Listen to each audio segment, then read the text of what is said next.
Hi, I'm Tina. I'm the operations manager at Genius and BG Labs. We're a technology provider. We operate one of the oldest cannabis potency testing laboratories in the country.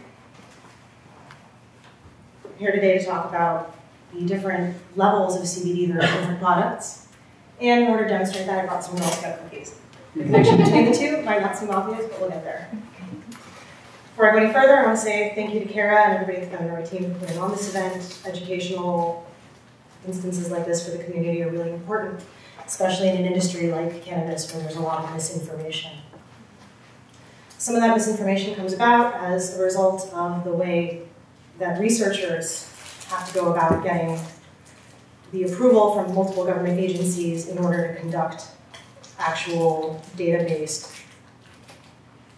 trials. They have to get approval from the DEA, the FDA. When they do, there's only one source of cannabis that they can use to study, and it's really low quality. It's approximately 4% THC, little CBD, if any at all. We saw that, and as technology providers, we thought there are already people using cannabis to treat anxiety. There are people who have been taking it for everything from anxiety to insomnia to seizures. Why don't we just ask them? So we took our laboratory model and we wrapped a review website around that, allowing for medical reviews. We took that a step further. We connected that directly to the lab data. All of our reviews are attached to a code that takes you to that specific batch with that specific cannabinoid profile. This means that when somebody says, AC/DC helped my anxiety, it's not just AC/DC, it's this batch of AC/DC with 13% CBD and 1% THC. And it's from this grower, and I know that it was this harvest. We track that back and it makes our effects engine smarter so that when patients come and they go, hey, I need pain relief, but I don't want something that's going to make me sleepy, we can say, based on our data, this is what other people have found that does that for you.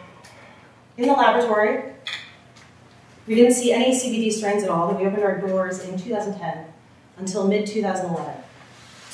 When they first started coming in, they were a 1:1 ratio, where it was about the same amount of THC as CBD. It wasn't until 2014 that we started seeing CBD rates that were greater than the THC. Got our first AC/DC strain in 2014, like 16% CBD. It was really great. But you can't rely on strain names.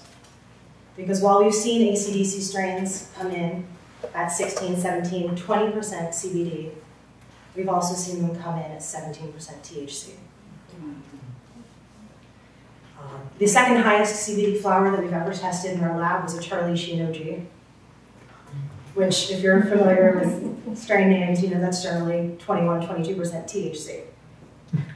So, really got to pay attention, make sure that you're using a reputable testing laboratory. We were the first to put our strain results online. It's become the industry standard since then in terms of reporting. Every strain we test gets these review labels. They get strain ID cards that say that we found no pathogens, no pesticides. Brings it back to the patients. Maybe take it up. A bunch of cards.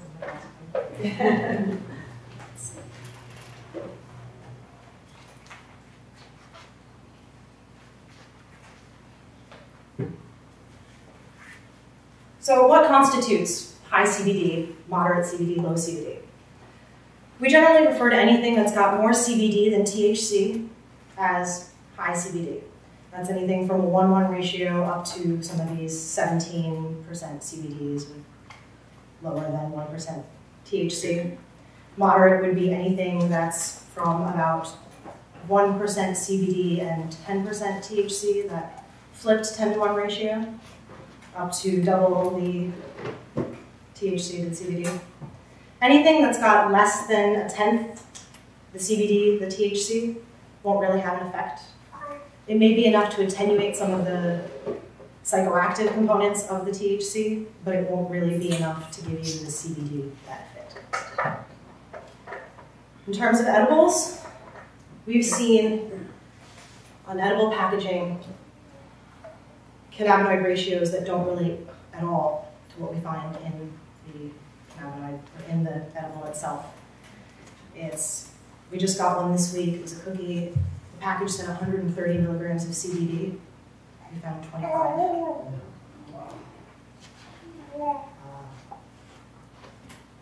It's really important to know your provider. We do testing for patients. They can come in and say, hey, I found this at my dispensary. They said it's a high CBD cough syrup. What's actually in it? Well, a little bit of this, a little bit of that.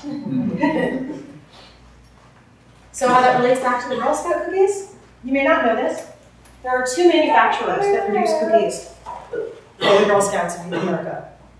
There's ABC Bakers and there's Little Brownie Bakers. Girl Scout Council of each area decides which brand, which distributor they're getting their cookies from. If you live in a Little Brownie Bakers area, you get cookies like Samoas, Tagalongs, trefoils. If you're in an ABC Bakers area, you get caramel delights. You get shortbread. You get peanut butter patties. I've got 2 boxes of Thin Mints. Both from the Girl Scouts. Packaging looks exactly the same. You'd think that they're the same cookie, right? Come by the table, test them out, see what you think. Talk about testing, show you some of the